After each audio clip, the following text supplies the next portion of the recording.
33:16. அவன் அப்பம் அவனுக்கு கொடுக்கப்படும், அவன் தண்ணீர் அவனுக்கு நிச்சயமாய் கிடைக்கும். கிறிஸ்துவுக்கு மிக அன்பானவர்களே, அருமை இரட்சகராகிய இயேசு கிறிஸ்து நாமத்தில் வாழ்த்துக்கிறேன். கர்த்தருடைய கிருபை நம்ம நீரோடு கூட இருப்பதாக.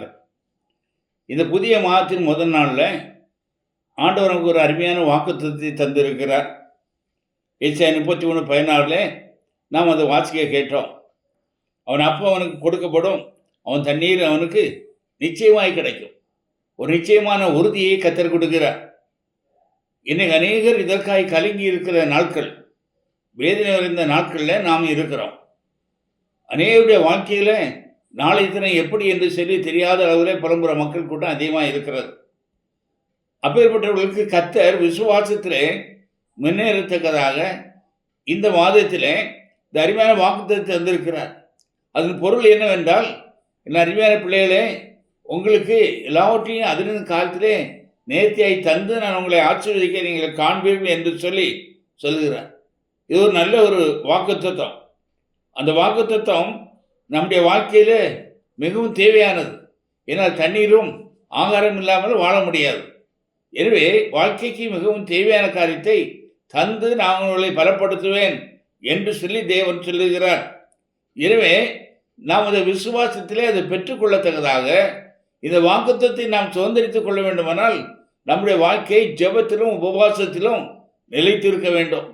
விசுவாசத்திலே கடந்து வர வேண்டும். அப்படி விசுவாசத்திலே கடந்து வரும்போது தான் ஆண்டவரோடு நாம் கேட்கிற போது அவர் நமக்கு பதிலை தந்து அவர் நம்மை ஆசீர்வதிக்கிறார்.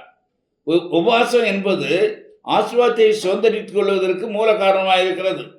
ஏசாயா 58:6 சொல்கிறது, அக்கிரமத்தின் கட்டுகளை அவிழ்க்கிறதும், நுகத்தடியின் பிணையல்களை நகைக்கிறதும், நெருக்கப்பட்டிருக்கிறவர்களை விடுதலையாக்கி விடுகிறதும், சகல நுகத்தடிகளையும் உடைத்து போடுகிறதும், பசியுள்ளவனுக்கு உன் ஆகாரத்தை பகிர்ந்து கொடுக்கிறதும், துரத்துண்ட சிறுமையானவர்களை வீட்டிலே சேர்த்து கொள்ளுகிறதும், வஸ்திரம் இல்லாதவனை கண்டால் அவனுக்கு வஸ்திரம் கொடுக்கிறதும், உன் மாம்சமானவனுக்கு உன்னை ஒழிக்காமல் இருக்கிறதும் அல்லவோ எனக்கு உகந்த உபவாசம். ஆண்டவருக்கு உகந்த உபவாசம் இவைகள் என்று சொல்லி 5 காரியங்கள் அவர் சொல்கிறார். நீ ஏதோ உபவாசம் என்பது ஏதோ பட்டினியாக இருக்கிறது என்று சொல்லக்கூடிய அளவில் சிலருடைய வாழ்க்கையை கடந்து வருகிறது. அப்படி அல்ல.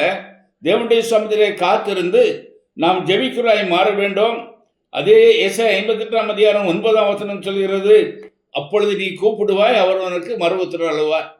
அப்போ ஆசீர்வாதத்தை நாம் சுதந்திரித்துக் கொள்ளத்தக்கதாக விசுவாசத்தை கடந்து வருகிற போது நெருக்கத்தில் இருக்கிறவர்களை விடுதலை ஆக்குவதும், கட்டுகளை அவிழ்ப்பதும், பசி உள்ளவனுக்கு ஆகாரத்தை கொடுத்து போஷிப்பதும், தூய்மையானவர்களை நாம் உற்சாகப்படுத்துவதும், மாம்சமான அதாவது சகோதரனுக்கு ஒழிக்காமல் இருக்கிறவன் தான் உண்மையான உபவாசம் என்று சொல்லப்படுகிறது. நாம் ஆசீர்வாதத்தை சுதந்திரித்துக் கொள்ள வேண்டுமானால் உபவாசம் நமக்கு மிக முக்கியமாய் வேண்டியதாக இருக்கிறது. எனவே தான் ஆண்டவர் நமக்கு அதை நாம் பெற்றுக்கொள்ளத்தக்கதாக நாம் எப்படி நடக்க வேண்டும். ஏசாயா 33:15 சொல்கிறது, நீதியாய் நடந்து செம்மையானவைகளை பேசி இடுக்கண் செய்வதால் வரும் ஆதாயத்தை வெறுத்து பரிதானங்களை வாங்காதபடிக்கு தன் கைகளை உதறி இரத்தம் சிந்துவதற்கு ஏதுவான யோசனைகளை கேளாதபடிக்கு தன் செவியை அடைத்து பொல்லாப்பை காணாதபடிக்கு தன் கண்களை மூடுகிறவனவனோ. தெளிவாக சொல்லப்பட்டுகிறது. நாம் விசுவாசம் என்று சொல்லி பெற்றுக்கொள்ளத்தக்கதாக உபவாசத்தில் நாம் பெற்றுக்கொள்ள வேண்டுமானால் இந்த காரியங்களை நாம் சுதந்திரித்துக் கொள்ள வேண்டும். நாம் இந்த வாழ்க்கையிலே வேளை நாம் நீதியாய் நடந்து கர்த்தருக்கு பிரியமான வாழ்க்கையிலே இருக்கிற போது தான் தேவன் நமக்கு உதவி செய்கிறவராய் இருக்கிறார். ஆண்டவர்கிட்டத்தில் நாம் தேவனுடைய வார்த்தையை தெளிவாக யோபு 10 நெருக்க வந்த போதிலும் கர்த்தர் கொடுத்தார், கர்த்தர் எடுத்தார், கர்த்தருடைய நாமத்துக்கு ஸ்தோத்திரம் என்று சொல்லி அவரை உயர்த்தினார். அதுதான் நாம் இன்றைக்கு நான் செய்ய வேண்டிய காரியங்கள். அருமையான தேவனுடைய பிள்ளைகளை ஆசீர்வாதத்தை சுதந்திரித்துக் கொள்வது, அதாவது வாக்குத்தத்தை நாம் சுதந்திரித்துக் கொள்வதற்கு கர்த்தருடைய சமூகத்திலே நாம் ஜெபத்தோடு கடந்து வந்து உபவாசத்தோடு நாம் பெற்றுக்கொள்ளத்துக்காக நாம் கர்த்தரோடு இடைபெற வேண்டும். அப்பொழுது நம்ம நீக்க வேண்டிய காரியங்களாக நீத்தி தேவனுக்கு பிரியமில்லாத காரியங்கள், லஞ்ச லாவணியம் வாங்குறவர்களெல்லாம் தவிர்த்து தேவனுடைய சமூகத்தை அவருக்கு பிரியமானவராய் வாழும்போது கர்த்தர் ஆசீர்வாதத்தை கொடுக்கிறார். உலகத்தில் எப்படியாவது சம்பாத்தியம் பண்ண வேண்டும், எப்படியாவது பணத்தை சேகரிக்கணும்னு சொல்லி பொல்லாத வழியில் போகிற மக்கள் அநேகர் இருக்கிறார்கள். ஆனால் அது தேவனுக்கு பிரியமான காரியம் அல்ல. ஆண்டவர் நம்மை ஆசீர்வதிக்கத்தக்கதாக அவளை நாம் ஒதுக்க வேண்டும். அப்படியாக கர்த்தர் நமக்கு என்ன செய்வார் என்று ஏசாயா 33:16 சொல்லுகிறது. உயர்ந்த இடங்களில் வாசம் பண்ணுவான், கர்மலையின் அரண்கள் அவனுடைய உயர்ந்த அடைக்கலமாகும். அவன் அப்பம் அவனுக்கு கொடுக்கப்படும், அவன் தண்ணீர் அவனுக்கு நிச்சயமாய் கொடுக்கப்படும். அருமையானவர்களே, தேவனுடைய தமத்திலே நாம் சுதந்திரித்துக் கொள்கிற போது உயரமான ஸ்தலத்திலே வைப்பார். அதாவது சத்துருக்கள் நம்மை எட்டாத தூரத்திலே வைத்து அவர் நம்மை பாதுகாப்பார். அது மாத்திரமில்ல, நமக்கு வேண்டிய அப்பத்தையும் தண்ணீர் தந்து அவர் நம்மை ஆசீர்வதிப்பார். யோசேப்பின் வாழ்க்கையில் நாம் பார்க்கிற போது அவன் சொல்லுகிறான், ஏசாயா 40:15 தெளிவாய் புலம்புகிறான்.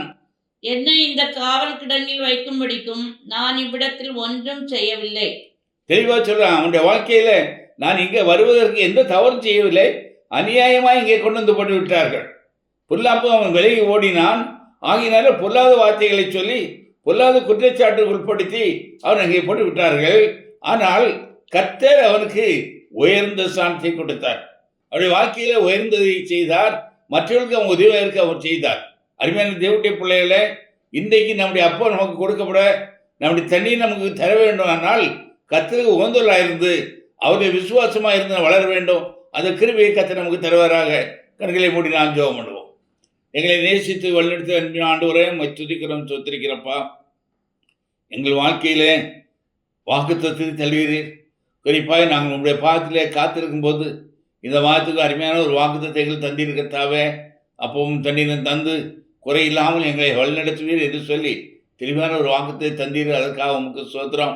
அதை பற்றி பிடித்து கொண்டு நாங்கள் ஜெபிக்கிற போது வேதனைகளை நீக்கி மகிழ்ச்சியாக நிரப்புவீர். அதற்காக ஸ்தோத்திரம் ஆண்டவரேன். அது மாத்திரமல்ல, துன்மார்க்கருடைய கைகளுக்கு எட்டாத இடத்துல எங்களை உயரமான ஸ்தானத்தில் வைத்து அந்நியருடைய பொல்லாங்குடைய கைகள் எங்கள் மேல் நீட்டாதபடி நீ காத்து எங்களை வழிநடத்துவீர். எங்களுக்கு தேவையெல்லாம் தருவீர் என்று சொல்லி அருமையான வாக்குத்தத்தை தந்தீர். அதற்காக ஸ்தோத்திரம். இதை என்று விசுவாசிக்கிற பிள்ளைகள் தன்னுடைய வாழ்க்கையில் நெருக்கங்களில் விடுதலை பெற்றுக் கொள்ளவும் ஆசுவாதத்தை சுதந்தித்துக் கொள்ளவும் உடைய கரம் கடந்து வரட்டும். என்றால் நீர் இறக்கும் சீர கத்தராக இருக்கிறீர். விண்ணப்பங்கள் பதிலளிக்கிறவர் சீருள்ள தேவனே இயேசுவே, நன்மையான இவளை கொடுத்து பிள்ளைகளை திறப்படுத்தும், விக்கிரங்கள் நீங்களாக்கும், ஆசீர்வதியும். இயேசு கிறிஸ்து மூலம் கேட்கிறோம் பிதாவே, ஆமேன் ஆமேன். பிரியமானவர்களே, இந்த வாக்குத்தத்தை கர்த்தர் நமக்கு சுதந்திரமாய் தருவாராக.